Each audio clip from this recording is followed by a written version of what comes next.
Our country, Britain, this is our home. And right now, the people of this nation are fed up. The British public are fed up. We're fed up with the erosion of our culture, the attack on identity, and open border mass Islamic immigration.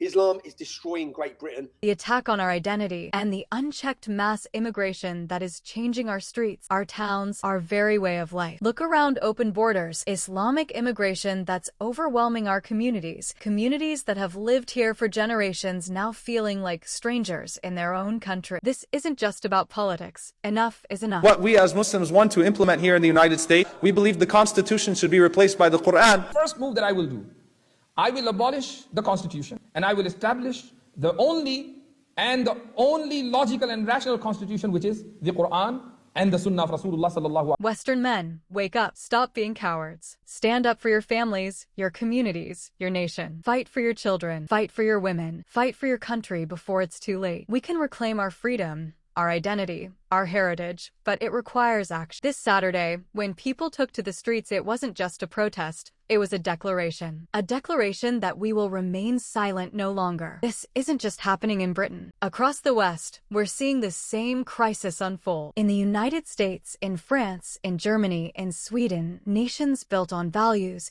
built on freedom, are facing the same erosion. Our fight here is connected to theirs. The time has come to stand up, to defend our future, our culture, and yes, our daughter. For the last 20 to 30 years, the West has experienced a globalist revolution, open borders, mass immigration, attacks on our religion, our traditions, our identity. They wanted to reshape the West into something unrecognizable, something unrelatable to the generations that built these nations. Look at the numbers. You bring people into the country that resent you, don't share your culture, and they do not want to learn your language, and they do not assimilate. You should probably stop bringing those people into your country.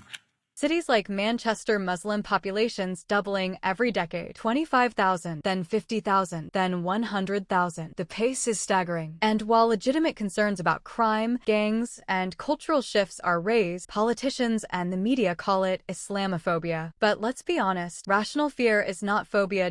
If we can discuss the realities we face, if we can face facts without being silenced, that's crucial for our survival. But now, a counter-revolution is rising. You saw it with the Unite the Kingdom rally, a spark of resistance, a signal to every Western nation. We will defend our culture, our history, our people. Millions came together in London, peacefully, yet powerfully, to say that our voice matters. Not just in Britain, but globally, the West is waking up. And make no mistake, this is about defending our daughters, because far too long, they have been unsafe in the very streets they call home. We need to speak honestly. Many immigrant communities have integrated, embraced our values, and contributed to this country. Sikhs, Hindus, countless others, they have become part of Britain. But Islamic immigration? It's different. Many Muslim communities have not assimilated. Many live in ghettos, separate from the nation, rejecting our laws, our culture, and in some cases, even our freedoms. Consider this. There are over 40,000 British Muslims on terror watch lists. That's more than half of our armed forces. In just 3 years of ISIS being dominant in Syria, 4 times as many British Muslims joined ISIS than have ever joined the British military in 50 years. And 1.2 million Muslims in our country openly support Sharia law here in Britain, law that would replace democracy with Islamic supremacy. This isn't fear-mongering. These are facts. If Islamic immigration hadn't caused mass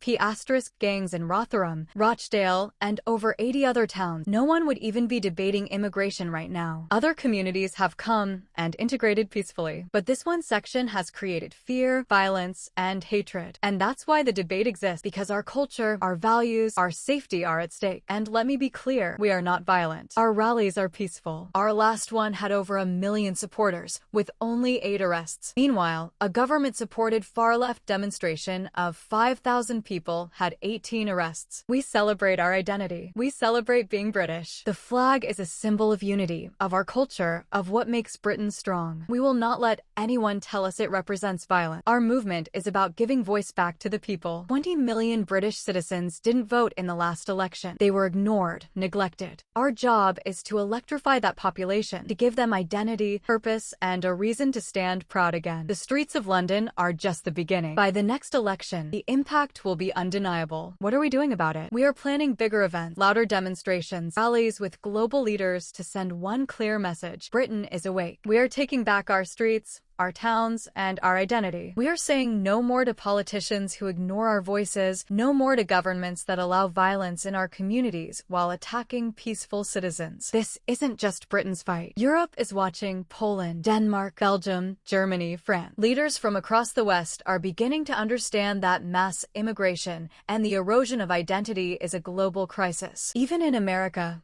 we see it. The rise of cancel culture, attacks on free speech, the war on religion. Charlie Kirk, Elon Musk, Donald Trump. These figures show that the West can fight back. Freedom of speech, religious liberty, and cultural pride are being defended not just here, but everywhere. When Britain stands, the West stands. When Britain wakes up, the message spreads. We are connected. The same threats exist across the Atlantic and across Europe. The same fight for identity, for safety, for freedom is happening in every Western nation. And our movement will be a beacon, showing that people will not be silent anymore. So to all Western men and women watching, it's time to stand up. Stop being silent. Stop being afraid of labels. Stop letting governments and media tell you that defending your country is wrong. It is not. It is your duty. It is your responsibility. We see the attacks on freedom, speech, religion, and our very way of life. We see the attacks on our women and children, and we say no more. Britain, America, Europe. We are the defenders of our culture, our history, and our freedom. And if we do not act now, we risk losing everything. So, Britain, it's time to wake up. It's time to remember who we are, where we come from, and what we are willing to fight for. This is not just politics. This is survival. This is identity. This is freedom. Stand proud. Stand together. Stand for your culture, your daughters, your sons, and your future. Because if we do not act now, we will lose our nation. But if we rise, if we unite, the West can thrive once again. Our country, our Britain, our fight, our future. Our rallies are not about aggression. They're about pride, celebration, and unity. We play our anthems, sing our songs, and honor our heritage. But we also resist